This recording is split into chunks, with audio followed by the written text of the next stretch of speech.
La lave bouillonne, s'écoule et jaillit parfois d'un petit cratère. L'Islande est actuellement sous l'emprise de l'éruption volcanique de Sindnukagigar, sud-ouest, depuis un mois, la deuxième plus longue depuis la réactivation volcanique de la région en mars 2021. Elle se poursuit à un rythme assez stable pour le moment et nous ne voyons aucun signe réel indiquant qu'elle prendra fin dans un avenir proche, indique à l'AFP, Benedikt Ofesson, géophysicien à l'Office météorologique d'Islande, IMO. Le 16 mars, la lave a jailli d'une nouvelle faille dans la péninsule de Reykjane et le flux ne s'est pas tari depuis. Il était évalué à environ 3,6 mètres cubes par seconde selon les dernières mesures publiées le 9 avril. Les éruptions au même endroit en décembre, janvier et février, qui avaient entraîné en novembre l'évacuation des près de 4000 habitants de la petite ville de Grindavik, ont vraisemblablement favorisé les conditions lui permettant de jouer les prolongations. Désormais, il y a un canal ouvert vers la surface, explique M. Ofesson. Le magma se ferait un chemin directement depuis la croûte terrestre supérieure, à au moins 10 km de profondeur. Ce scénario est similaire à la première éruption près du mont Fagradalsfjall en mars 2021 dans la vallée de Geldingadalur et qui avait duré 6 mois.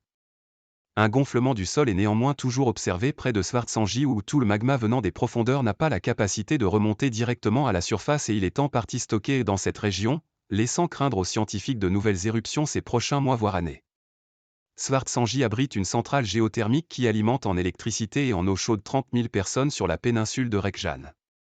Site inaccessible. Le site de l'éruption n'est pas accessible au grand public, contrairement à de précédentes éruptions, les autorités voulant éviter un afflux de visiteurs dans Grindavik vidé de ses habitants.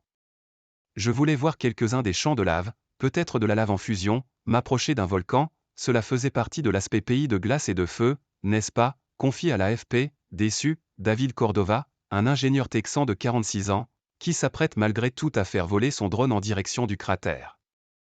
J'espère que je pourrai obtenir des images sympas, ajoute-t-il.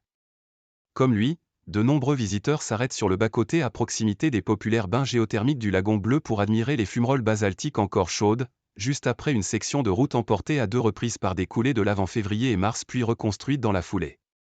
Attraction touristique majeure du pays, le lagon bleu ressemble à une forteresse protégée d'immenses monticules de terre d'une dizaine de mètres. Ces bassins aux eaux turquoises ont rouvert le 6 avril après 3 semaines de fermeture. Une mauvaise qualité de l'air liée aux émissions de gaz et d'un vent défavorable a toutefois contraint l'interruption temporaire de l'accès sur 2 journées depuis sa réouverture. Maison vendue. À Grindavik, sous un beau soleil de printemps, la ville est toujours fantôme. Quelques rares irréductibles sont retournés vivre chez eux dans les quartiers les moins à risque mais l'écrasante majorité des habitants ont fait leurs valises ou continuent de remplir leurs derniers cartons après avoir fait le choix de vendre leur propriété à l'État, via la société mandatée Torkatla. Spécialement créée en réponse à cet événement sans précédent dans l'histoire du pays, elle a reçu 675 demandes dans le but pour les propriétaires de récupérer 95% de la valeur actuelle estimée de leurs biens. Les premières ventes ont commencé vendredi dernier.